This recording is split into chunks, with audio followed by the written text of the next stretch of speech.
चलिए तो hello everyone, कैसे हो सब। आई होप आप सभी काफ़ी बढ़िया होंगे। स्वागत है आप सभी का एक बार फिर से आपके अपने YouTube channel MP board education पर। तो केमिस्ट्री में अभी तक हमने चैप्टर नंबर 2 सॉल्यूशन कंप्लीट किया था, उसके बाद इलेक्ट्रोकेमिस्ट्री कंप्लीट किया था, उसके बाद केमिकल काइनेटिक्स हमने कंप्लीट किया था।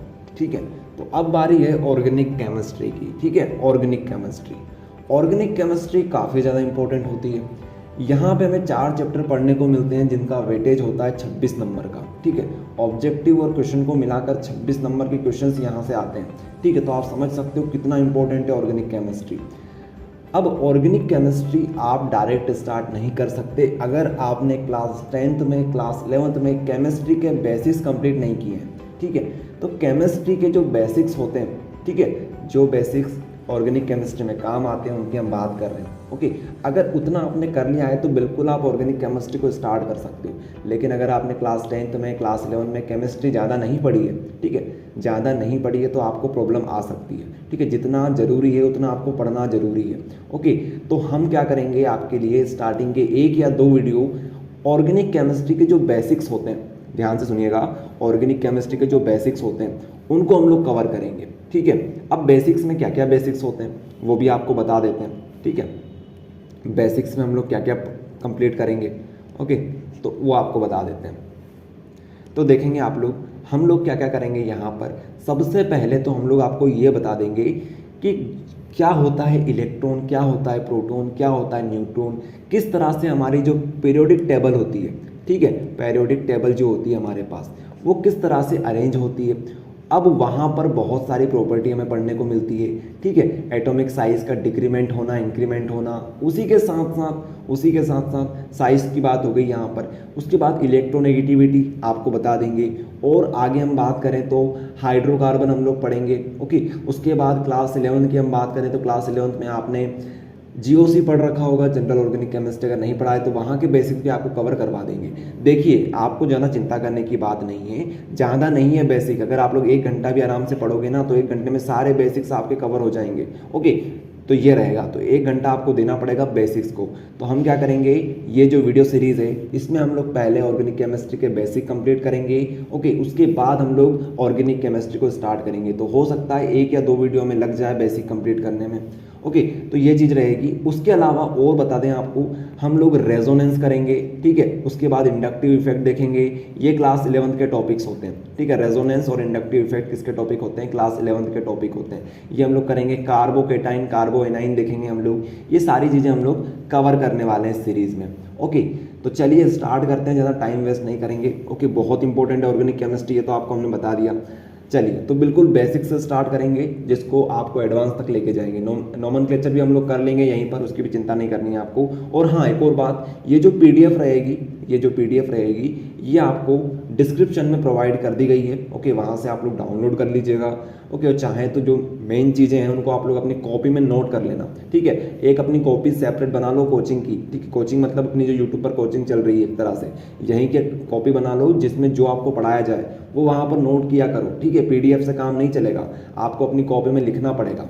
ओके, ये आपको बार बार नहीं बताएंगे। ओके, चलिए, तो ये तो आप सभी जानते हो, एक एटम के अंदर इलेक्ट्रॉन्स होते हैं, प्रोटॉन्स होते हैं और न्यूट्रॉन्स होते हैं। इलेक्ट्रॉन के ऊपर नेगेटिव, प्रोटॉन के ऊपर पॉजिटिव, न्यूट्रॉन के ऊपर कोई चार्ज नहीं होता है। ओके, अब जितने इलेक्ट्रॉन होते हैं उतने ही प्रोटॉन होते हैं। तो हम लोग बोल सकते हैं electron is equals to proton. ठीक है, तो इलेक्ट्रॉन की संख्या जितनी होगी उतनी ही प्रोटॉन की संख्या होगी। वैल्यू की बात कर रहे हैं। ठीक है, वैल्यू की बात कर रहे हैं। मान लो अगर हमारे पास इलेक्ट्रॉन 2 है तो प्रोटॉन भी हमारे पास 2 होंगे। अब न्यूट्रॉन की कहानी कुछ अलग है। अब न्यूट्रॉन निकालने के लिए आपको क्या करना होता है, न्यूट्रॉन निकालने के लिए आपको एक फॉर्मूला याद होना चाहिए। क्या फॉर्मूला है वो, एटॉमिक मास में से एटॉमिक नंबर को माइनस कर दो तो आपके पास नंबर ऑफ न्यूट्रॉन्स आ जाते हैं। ठीक है, ये कुछ बेसिक्स होते हैं। अभी हम लोग क्लास 10th की बात करेंगे, फिर आगे चलते चलते क्लास 11th आ जाएगी हमारे पास। क्लास 11th के बेसिक कंप्लीट हम लोग करेंगे। ठीक है, अब हम लोग थोड़ी पीरियोडिक टेबल के ऊपर बात करेंगे। ओके, पीरियोडिक टेबल के ऊपर हम लोग चर्चा करेंगे। अब ये जो पीरियोडिक टेबल होती है, यहाँ पे एलिमेंट्स अरेंज होते हैं एटॉमिक नंबर के ऑर्डर पर। ठीक है, यहाँ पर 1 से लेकर 118 तक चले जाते हैं ये। ओके, तो हमें सारे याद करने की ज़रूरत नहीं है। आपको हम एक बात बताते हैं, आप क्या कीजिएगा, यहाँ तक 1 से लेकर 13 तक 30 तक। ओके, ये सारे एलिमेंट्स को आप लोग पहले तो याद कर लेना, ठीक है, बिल्कुल सीक्वेंस में आपको याद करना है। दूसरी बात 20 तक, ठीक है, 20 तक कैल्शियम तक आपको इनके एटॉमिक मास भी याद होने चाहिए, एटॉमिक मास भी आपको याद होने चाहिए। ओके, तो ये बात हो जाएगी। अब हम लोग आगे बात करते हैं वैलेंसी, वैलेंसी की बात करते हैं। तो देखिएगा जो वैलेंसी होती है, वैलेंसी आप चाहो तो डायरेक्ट याद कर लो, इसकी 1 होती है, इस पूरे ग्रुप की 1 वैलेंसी होती है, इसकी 2 होती है, ठीक है। यहाँ पे हम लोग बात करें तो यहाँ पर 3 होती है, यहाँ पर 4 होती है, यहाँ पर 5 होती है, सॉरी माफ़ कीजिएगा 5 नहीं होंगे यहाँ पे हम लोग 3 लिखेंगे, यहाँ पर 2 लिखेंगे, यहाँ पर 1 लिखेंगे और यहाँ पर तो 0 होती है, ठीक है। तो ये ऑर्डर होता है, ये आप लोग डायरेक्ट याद कर सकते हो। अब इसका एक्सप्लेनेशन आपको देने जा रहे हैं, अब इसका एक्सप्लेनेशन आपको देने जा रहे हैं। ये तो हमने शॉर्टकट बता दिया आपको किस तरह से आप याद कर सकते हो, ठीक है। लेकिन अब इसका एक्सप्लेनेशन जो कि बहुत ज़रूरी है, जहाँ से हमारे बहुत सारे कॉन्सेप्ट क्लियर होते हैं, वो आपको बताने जा रहे हैं, ठीक है। चलो यहीं पर हम लोग देखेंगे। अब इतने सारे हमारे पास एलिमेंट्स हैं। अब इस एलिमेंट्स में से किसी एक एलिमेंट की हम लोग बात कर लेते हैं। मान लीजिए हम लोग सोडियम का एग्जांपल ले लेते हैं। अच्छा, सोडियम का जो एटॉमिक नंबर है वो होता है 11। सोडियम का एटॉमिक नंबर कितना होता है भैया? 11 होता है। अब ये जो 11 इसका एटॉमिक नंबर है, इसका मतलब ये होता है कि इसके पास इलेक्ट्रॉन की संख्या कितनी होगी? इसके पास इलेक्ट्रॉन की संख्या भी 11 होगी और प्रोटॉन की संख्या कितनी होगी? वो भी 11 होगी। अब हमें सिर्फ और सिर्फ इलेक्ट्रॉन के ऊपर ध्यान देना है। अब हम लोग क्या करेंगे, इसका एटॉमिक स्ट्रक्चर बनाने जा रहे हैं। तो एटॉमिक स्ट्रक्चर बनाने के लिए आपको सबसे पहले तो न्यूक्लियस बनाना पड़ेगा। न्यूक्लियस के अंदर पॉजिटिव चार्ज होता है। यहाँ पर पॉजिटिव चार्ज कितना होगा? 11 होगा। 11 प्रोटॉन यहाँ पर आपको देखने को मिलेंगे। उसके बाद हम लोग पहली शेल बनाएंगे। क्या बनाएंगे? पहली शेल बनाएंगे। अब ये जो पहली शेल है, पहली शेल में आप ज़्यादा से ज़्यादा 2 इलेक्ट्रॉन को फिल कर सकते हो, ठीक है। 2 इलेक्ट्रॉन को आप लोग यहाँ पर फिल कर सकते हो। ओके, तो हमारे पास 11 इलेक्ट्रॉन है, 11 इलेक्ट्रॉन फिल करने हैं। तो एक काम करते हैं, 2 तो यहाँ पर फिल कर देते हैं, एक यहाँ पर फिल कर दिया, एक यहाँ पर फिल कर दिया, ठीक है। उसके बाद अब कितने बचे हमारे पास? 2 कंप्लीट हो गए। अभी भी हमारे पास 9 बाकी है, अभी भी हमारे पास 9 बाकी है। तो एक और शेल बनाते हैं, ठीक है। अब इस शेल की लिमिट आपको बता देते हैं। ये जो शेल है इसकी लिमिट होती है 8, ठीक है, 8 इसकी लिमिट होती है। तो हम लोग इसमें 8 इलेक्ट्रॉन फिल कर देते हैं। 1 2 3 4 5 6 7 एंड 8, ठीक है। 8 इलेक्ट्रॉन हमारे यहाँ पर फिल हो गए। तो अब हमारे पास 10 इलेक्ट्रॉन हो चुके हैं, लेकिन अभी भी हमारे पास 1 इलेक्ट्रॉन ज़्यादा है। तो एक काम करते हैं, एक और शेल हम लोग कंप्लीट कर लेते हैं, ठीक है। एक और शेल हम लोग बना लेते हैं। ये देखिए, अब इस शेल की लिमिट भी 8 होती है, इस शेल की लिमिट भी 8 होती है। लेकिन क्या हमें 8 इलेक्ट्रॉन भरने की ज़रूरत है? नहीं, क्योंकि हमने 10 तो पहले ही कंप्लीट कर दिए, 10 तो पहले ही कर दिए। अब बस एक बाकी है हमारे पास 11 करने में। तो 1 इलेक्ट्रॉन यहाँ पर फिल हो जाएगा, ठीक है, यहाँ पर ये फिल हो जाएगा। अब ध्यान से सुनिएगा, इस तरह से बनाया जाता है। ओके, तो ये रहेगा। इस तरह से हमने क्या बना लिया, हमारे एटॉमिक स्ट्रक्चर कंप्लीट कर लिया सोडियम के रिस्पेक्ट में। ओके, चलिए, अब ये जो इलेक्ट्रॉन्स होते हैं, ये जो इलेक्ट्रॉन्स होते हैं, ये क्या करते हैं? इलेक्ट्रॉन्स परिक्रमा करते हैं। ये जो हमारे पास न्यूक्लियस है ना, न्यूक्लियस की परिक्रमा करते हैं, ठीक है, रिवोल्व करते हैं इसके अराउंड। ओके, तो इतनी बात भी आपको पता होगी पहले से। अब ये जो लास्ट का इलेक्ट्रॉन आपको दिख रहा है यहाँ पे, जो सबसे लास्ट में हमने फिल किया है, ये जो जिस शेल में है, ये जो शेल है हमारे पास, ये बोलते हैं हम लोग इसको वैलेंस शेल। क्या बोलते हैं इसको? वैलेंस शेल बोलते हैं, वैलेंस शेल, ठीक है। या फिर आप लोग आउटर मोस्ट शेल भी इसको बोल सकते हो। तो हम लोग इसको वैलेंस शेल के नाम से इसको जानते हैं, ठीक है। इतनी बात आपको समझ में आई। अब अगर आप लोग देखोगे, ये जो शेल है, ये जो शेल है, इसकी लिमिट कितनी है? 8 है, इसकी लिमिट है 8। ओके, अब आपने इसमें कितने इलेक्ट्रॉन फिल किए हैं? सिर्फ और सिर्फ 1।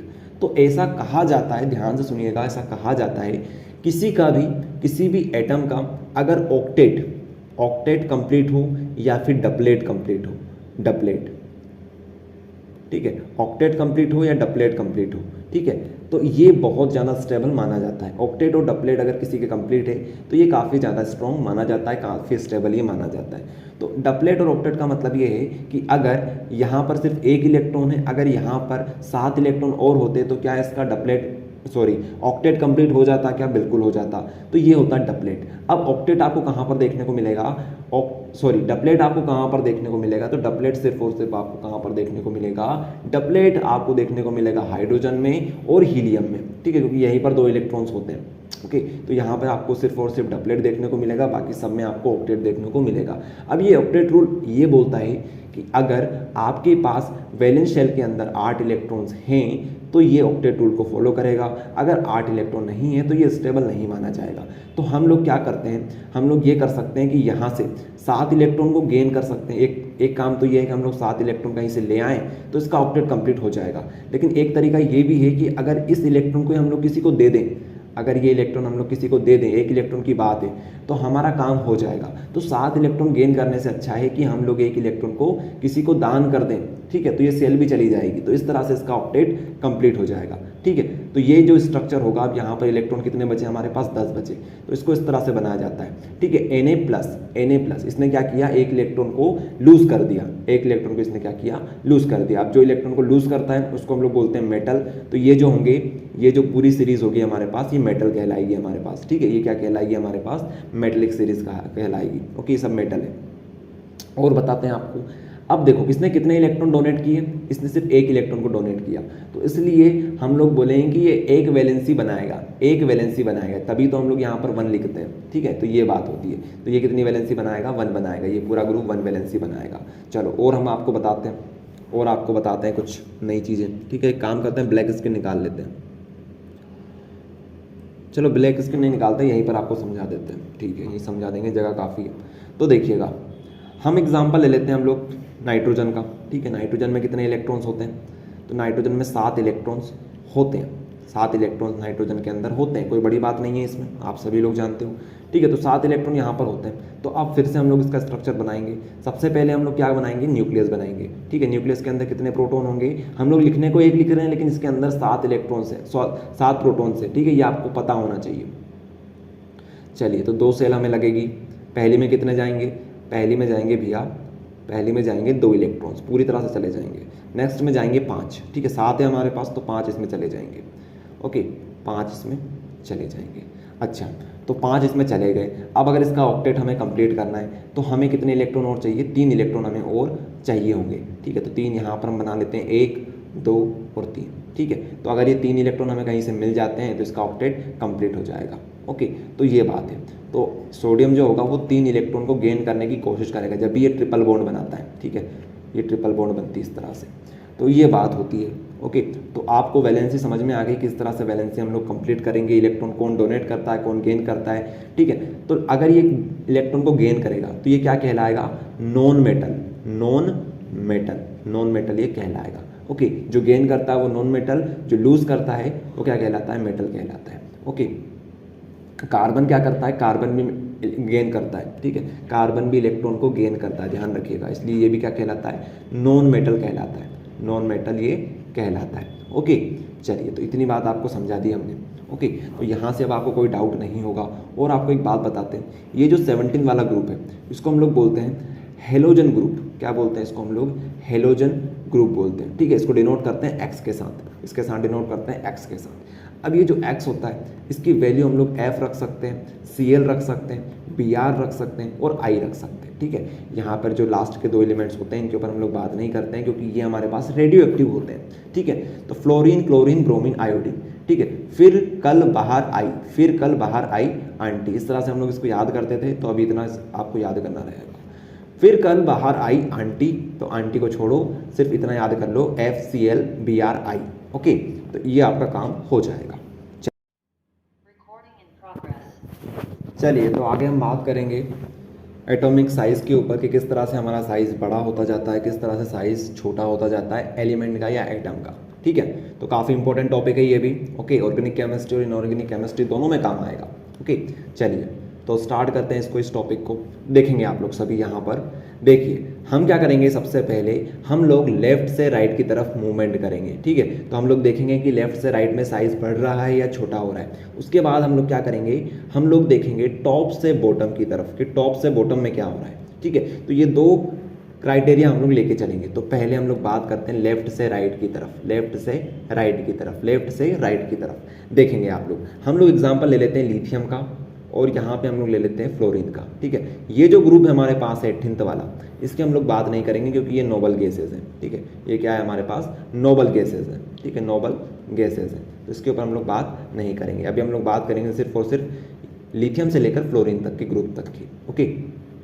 तो चला लिथियम की बात कर लेते हैं। तो लिथियम जो होता है उसका स्ट्रक्चर कुछ इस प्रकार से बनेगा, ठीक है। अब तो आपको सिखा दिया हमने स्ट्रक्चर कैसे बनाया जाता है। वैसे काफ़ी सारे स्टूडेंट को तो पहले से आता है, कोई बात नहीं है, ठीक है। तो उनका भी रिवीजन हो रहा होगा यहाँ पर, ठीक है। तो ये हमारे पास लिथियम का स्ट्रक्चर रहेगा, ठीक है। उसके बाद हम लोग क्या करते हैं, अब अच्छा आप लोग इसको देखिए, तो यहाँ पर इलेक्ट्रॉन की संख्या कितनी है, इलेक्ट्रॉन यहाँ पर है 3, ठीक है, 3 इलेक्ट्रॉन है यहाँ पर। प्रोटॉन कितने हैं ज़रा बताइए, तो प्रोटॉन भी यहाँ पर कितने हैं, यहाँ पर प्रोटॉन भी 3 है, ठीक है। तो इलेक्ट्रॉन भी 3 हो गए, प्रोटॉन भी 3 हो गए हमारे पास, ओके। तो अगर हम लोग आगे बात करें बेरिलियम की, तो बेरिलियम में इलेक्ट्रॉन कितने होंगे, एक ज़्यादा बढ़ जाएगा, मतलब 4 हो जाएंगे, ठीक है। तो 4 हो जाएंगे, तो बेरिलियम जो होगा उसमें क्या होगा, एक इलेक्ट्रॉन बढ़ जाएगा। तो आपको यहीं पर बता देते हैं, यहाँ पर एक इलेक्ट्रॉन बढ़ जाएगा। तो देखो, जब भी इलेक्ट्रॉन की संख्या एक पर्टिकुलर शेल में बढ़ती है तो क्या होता है ना, यहाँ पर फोर्स ऑफ अट्रैक्शन लगना स्टार्ट हो जाता है, ठीक है। जितने ज़्यादा इलेक्ट्रॉन एक शेल में होंगे उतना ज़्यादा फोर्स ऑफ अट्रैक्शन लगेगा, क्योंकि हमारे पास पॉजिटिव चार्ज भी बढ़ रहा है और नेगेटिव चार्ज भी बढ़ रहा है। तो नेगेटिव पॉजिटिव एक दूसरे को अट्रैक्ट करते हैं, तो यहाँ पर फोर्स ऑफ अट्रैक्शन बढ़ता जाएगा, ओके। तो फोर्स ऑफ अट्रैक्शन बढ़ेगा तो क्या होगा, ये जो न्यूक्लियस है, सॉरी माफ कीजिएगा, ये जो इलेक्ट्रॉन्स हमारे पास है, ये इलेक्ट्रॉन किसकी तरफ आना चाहेंगे, इस पॉजिटिव चार्ज की तरफ आना चाहेंगे सिर्फ और सिर्फ, ठीक है। तो होगा क्या, अगर इनमें फोर्स ऑफ अट्रैक्शन बढ़ेगा तो जितने इलेक्ट्रॉन हम लोग आगे फिल करते जाएंगे, ठीक है, उतने ही हमारे पास प्रोटॉन भी बढ़ते जाएंगे। तो जैसे जैसे हम लोग इलेक्ट्रॉन को फिल करेंगे फोर्स ऑफ अट्रैक्शन बढ़ेगा और साइज हमारा छोटा होता जाएगा, क्योंकि हमारा जो एटम है वो कॉन्ट्रास्ट होता जाएगा। क्या होता जाएगा, कॉन्ट्रास्ट होता जाएगा, ठीक है। कॉन्ट्रास्ट मतलब सिकुड़ना, तो ये सिकुड़ता जाएगा, ओके। तो इस रीज़न से क्या होगा, हमारे पास जो एटम है वो धीरे धीरे करके कॉन्ट्रास्ट होगा और इसी तरह साइज हमारा डिक्रीमेंट होता जाएगा। तो जितने ज़्यादा एक पर्टिकुलर शेल में इलेक्ट्रॉन्स होंगे वहाँ पर साइज हमें छोटा देखने को मिलेगा एज कम्पेयर टू किसी शेल में इलेक्ट्रॉन कम है उसके कंपेयर में, ठीक है। तो आपको समझ में आया साइज डिक्रीमेंट क्यों होता जाता है, ठीक है। अब आपके मन में एक सवाल हो सकता है कि अच्छा फोर्स ऑफ अट्रैक्शन यहाँ पे लग रहा है, फोर्स ऑफ अट्रैक्शन यहाँ पे लग रहा है इलेक्ट्रॉन और प्रोटॉन के बीच में, तो ऐसा भी तो हो सकता है कि यहाँ पर जो इलेक्ट्रॉन है और यहाँ पर जो इलेक्ट्रॉन है, इन दोनों के बीच में इलेक्ट्रॉन के बीच में फोर्स ऑफ रिपल्शन लग सकता है, फोर्स ऑफ रिपल्शन लग सकता है इलेक्ट्रॉन के बीच में। तो हाँ लग सकता है, लेकिन फोर्स ऑफ रिपल्शन काफ़ी कम होता है as compare to force of attraction. तो इसीलिए हम लोग यहाँ पर फोर्स ऑफ अट्रैक्शन को लेकर चलते हैं, ओके। तो फोर्स ऑफ अट्रैक्शन यहाँ पर ज़्यादा होता है as compare to force of repulsion के, ठीक है। तो साइज हमारे पास धीरे धीरे करके छोटा होता जाता है लेफ्ट से राइट में। तो लेफ्ट से राइट में क्या होता है, साइज हमारे पास छोटा होता जाता है, ठीक है। साइज हमारा डिक्रीमेंट होता जाता है। अब हम लोग बात करते हैं टॉप से बॉटम की तरफ, टॉप से बॉटम की तरफ, ठीक है। टॉप से बॉटम में क्या होगा वो आप लोग देख लीजिए, ठीक है। ये हमारे पास टॉप है और यहाँ पर सीजियम में हमारे पास बॉटम, ओके। तो अगर हम लोग टॉप से बॉटम की तरफ बात करें तो आपको दिख क्या रहा होगा, साइज बढ़ रहा है। तो इसे कैसे हो गया कि साइज हमारे पास बढ़ रहा है, हमने तो अभी ये देखा था कि इलेक्ट्रॉन की संख्या बढ़ेगी, इलेक्ट्रॉन की संख्या बढ़ती है तो इलेक्ट्रॉन की संख्या बढ़ेगी तो हमारा जो साइज होगा वो छोटा होता जाएगा। लेकिन हमने एक बात आपको साथ में बोली थी कि आपके पास शेल सेम होनी चाहिए, शेल आपके पास सेम होनी चाहिए। चलो समझाते हैं आपको। चलो तो हम लोग बना लेते हैं स्ट्रक्चर किसका, हम लोग हीलियम का हाइड्रोजन का स्ट्रक्चर बना लेते हैं, ठीक है। तो हाइड्रोजन कुछ इस प्रकार से हमें देखने को मिलेगा, यहाँ पर एक इलेक्ट्रॉन हो जाएगा, ठीक है। ये हो गया हमारे पास हाइड्रोजन।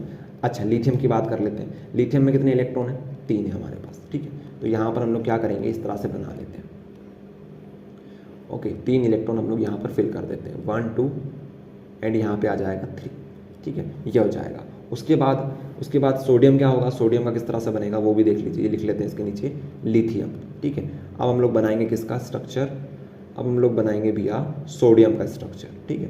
तो सोडियम में आपको पता है लास्ट में एक इलेक्ट्रॉन रहेगा, बाकी सारी जगह फिल रहेगी। यहाँ पर एक इलेक्ट्रॉन, बाकी सभी जगह पर ये फिल रहेगी। यहाँ पर 8 इलेक्ट्रॉन होंगे, ठीक है। कितने होंगे, 3 2 5 6 7 8 और अंदर कितने होंगे, 2 होंगे, ठीक है। तो ये होगा।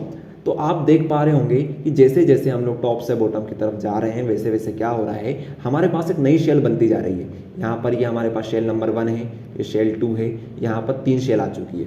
तो शेल बढ़ने के कारण क्या होगा, यहाँ पर शेल बढ़ गई तो यहाँ पर फोर्स ऑफ रिपल्शन ज़्यादा लगेगा, यहाँ पर रिपल्शन ज़्यादा लगेगा। तो शेल जब बढ़ती है तो रिपल्शन फोर्स हावी हो जाता है फोर्स ऑफ अट्रैक्शन के ऊपर, तो यहाँ पर फोर्स ऑफ रिपल्शन लगेगा, ठीक है, फोर्स ऑफ रिपल्शन लगेगा। तो इसलिए साइज हमारा बड़ा होता जाता है टॉप से बॉटम की तरफ, क्योंकि शेल हमारे पास बढ़ जाती है। ध्यान रखिएगा, शेल बढ़ जाती है, शेल बढ़ जाती है। और इधर क्या होता है, शेल हमारे पास सेम ही होती है, ये रीज़न होता है, ठीक है। तो क्या होगा, टॉप से बॉटम में साइज बड़ा होता जाएगा और लेफ्ट से राइट में साइज छोटा होता जाएगा। बहुत इंपॉर्टेंट है, ठीक है।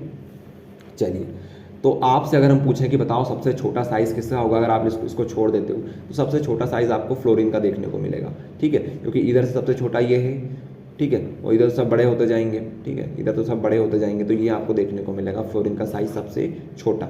ओके, चलिए, और सबसे बड़ा आपको सीजियम का देखने को मिल जाएगा, डायग्राम में भी आप लोग देख सकते हो।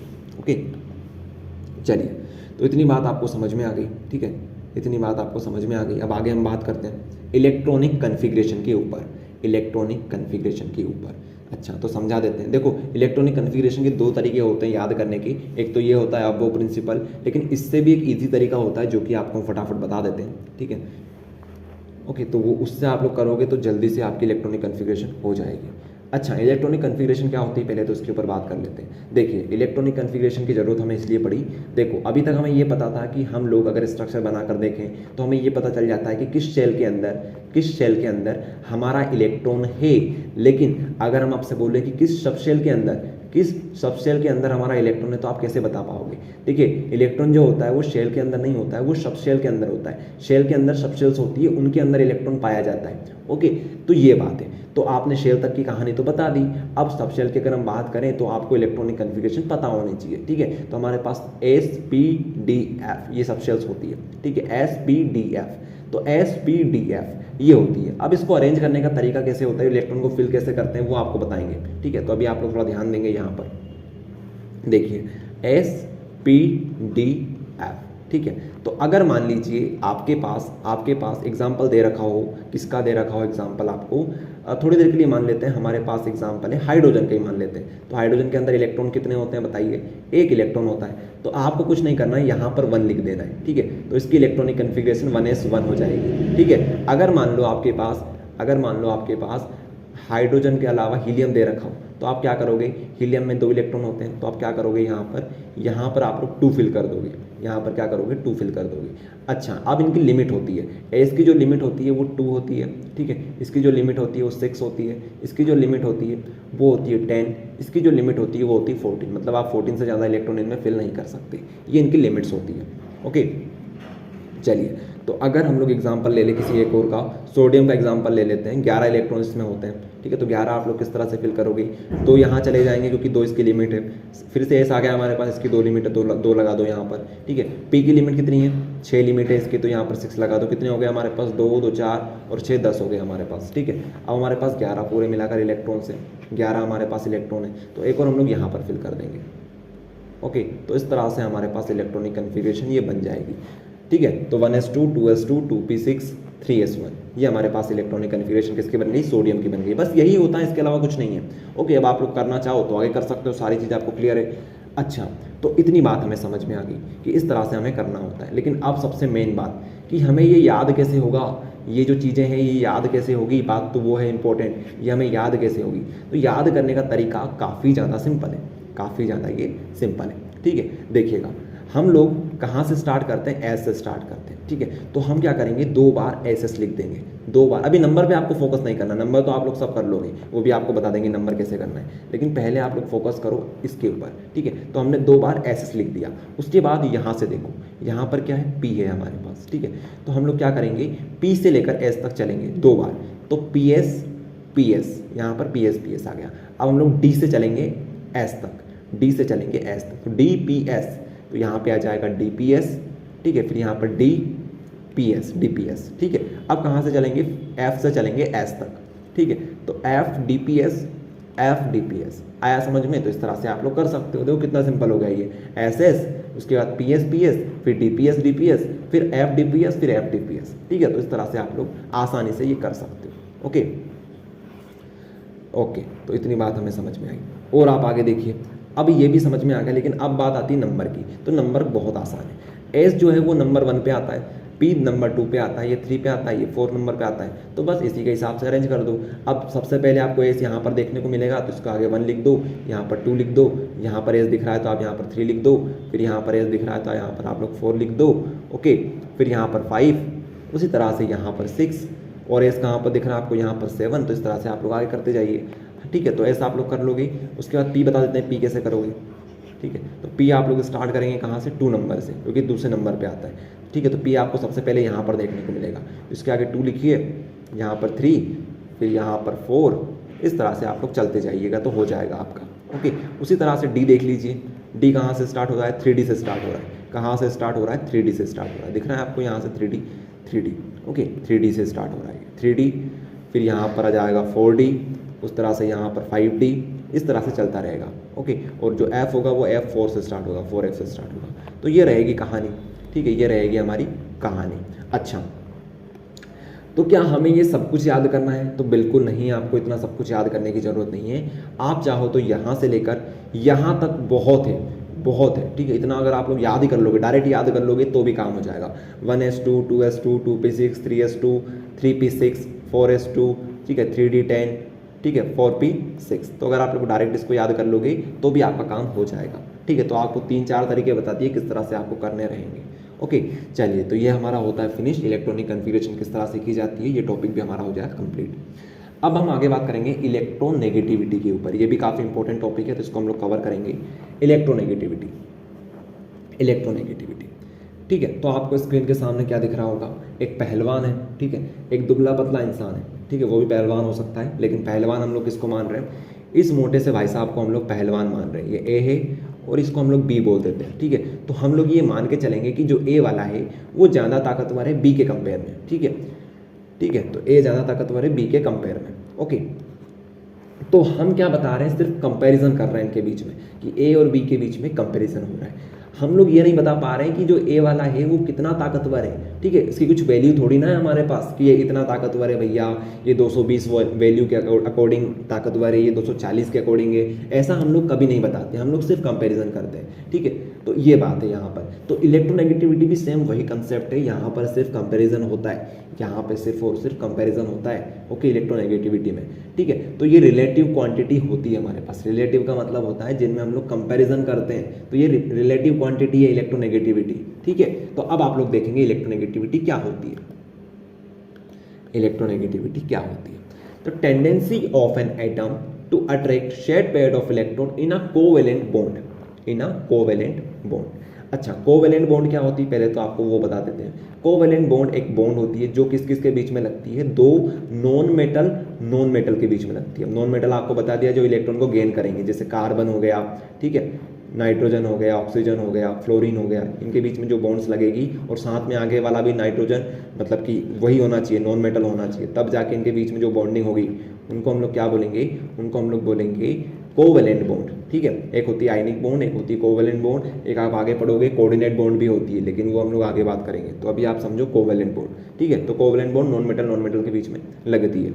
ओके, और आयनिक कहाँ पे लगती है, तो मेटल और नॉन मेटल के बीच में आयनिक लगती है, आयन बनते हैं वहाँ पर, आयनिक, ठीक है। तो ये बात हो गई।